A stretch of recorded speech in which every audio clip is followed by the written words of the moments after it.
عليكم السلام محبتي، أهلا وسهلا بكم في برنامجكم اسألوا أحمد صبحي منصور.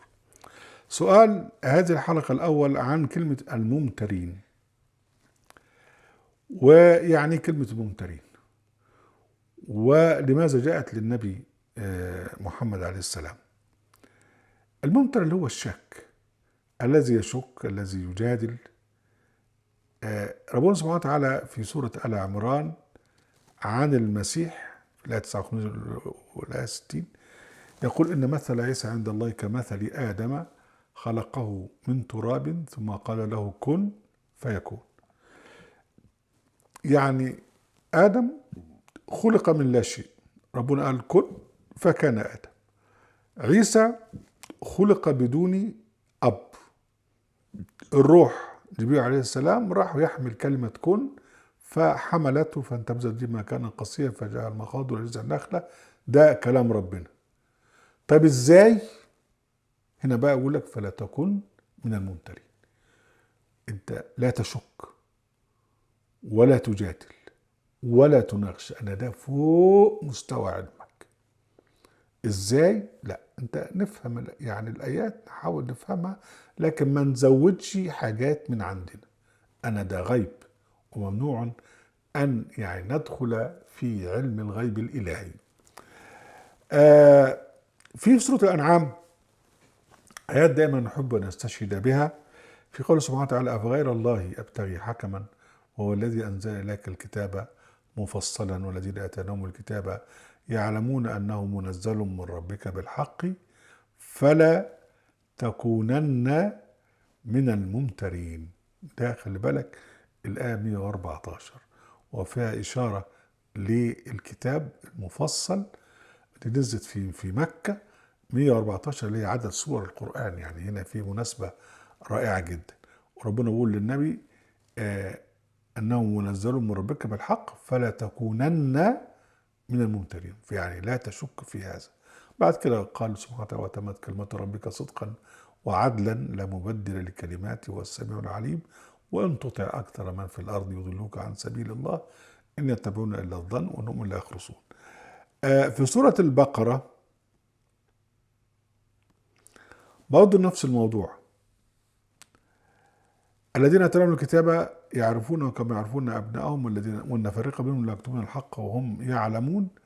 بعد كده آية 147: الحق من ربك فلا تكونن من الممترين.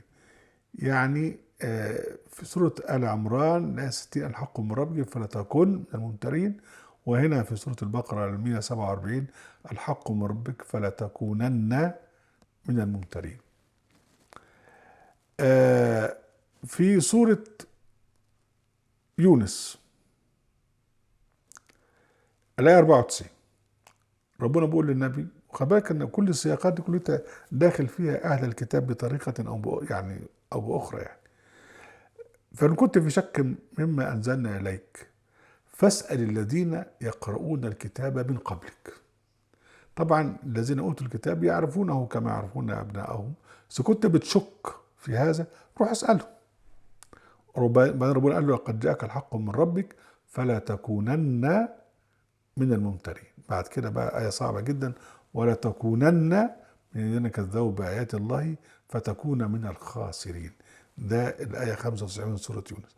طبعا الموضوع ده صعب جدا بقى على الجماعة اللي هم بيؤمنوا بما يسمى عصمة النبي. لا، النبي عليه السلام احنا قلنا الكلام ده يعني جاءته تنبيهات وأوامر وعتابات كثيرة جدا. يعني هو كان يعني يتعلم بالقرآن الكريم. حديث ينسب إلى من أرسل، ده سؤال. هناك حديث ينسب إلى من أرسل لتبليغ رسالة ربي قيل له يقال فيه ستفترق أمتي إلى مش عارف إيه إلا واحدة فنزل واحدة، وإن كان هذا حديث صحيح لديهم وكل ده الحق إلى جانبه ولكن فما تعليقكم؟ المهم يعني كلام كتير. فما تعليقكم على هذا الحديث الغريب؟ احنا بنكرر ونقول مليون مرة النبي كان لا يعلم الغيب وما أدري ما فعل بي ولا بكم. يعني إذا بعد كده ستفترق أمتي أولا حكاية أمتي دي ما فيش، هو مش له أمة. الأمة أمة يعني أمة الإسلام هي كل أتباع الرسل من أول يعني من آدم لغاية آخر الزمان، وكل دول هيكونوا أصحاب الجنة. لكن تلاقي أمة المسيح وأمة محمد وأمة كذا وأمة، الكلام ده كله كلام فارغ، لكن ده بيعبر عن الأديان الأرضية. كل ناس جابوا عملوهم إله، أطلقوا عليه اسم محمد، أطلقوا عليه اسم عيسى أو المسيح، وبين في داخل محمد عملوا بقى آلهة تانية أكتر من محمد، زي عيسى، زي الحسين، زي غيره إلى آخره.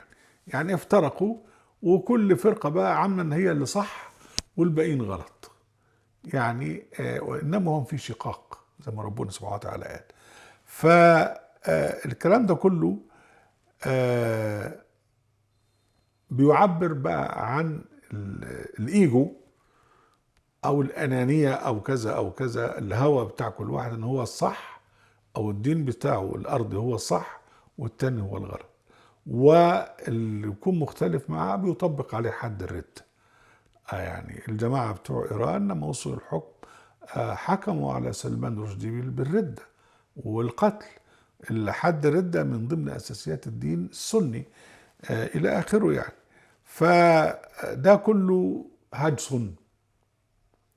النبي لا يعلم الغيب، والإسلام هو الدين الحق، ما بعده أو غيره أديان أرضية كل منها يزعم أنه يمتلك الحقيقة، وهو ضد حقائق الإسلام. سؤال: هل من يسمى بالإخوان المسلمين يمثلون حقيقة الإسلام أم يشوهون الإسلام؟ طبعا ده سؤال احنا اتكلمنا فيه كتير قوي. يعني واحد يقول لك احنا الإخوان المسلمين، طب وغيرك هيكونوا إخوان إيه؟ إخوان الكافرين يعني؟ ده كله يعني استغلال لاسم الإسلام في إيه؟ في الوصول للحكم. وده يعتبر من أفظع الجرائم. ان انت يعني في مثلا جماعه الشيوعيين بيستغلوا شعار الطبقه العامله وحقوق الطبقه العامله الى اخره، ناس تانيين بيستغلوا مش عارف ايه. عادي يعني، ماشي. يعني انت بتظلم الطبقه العامله او بتضحك على الطبقه العامله والى اخره، لكن واحد يزعم انه مخول من الله جل وعلا لكي يحكم الناس، ده هنا بيفترع على ربنا. يعني قبل ما يظلم الناس ظلم رب الناس جل وعلا. فده كله يعني كلام هجص. شكرا لكم محبتي، وعليكم السلام.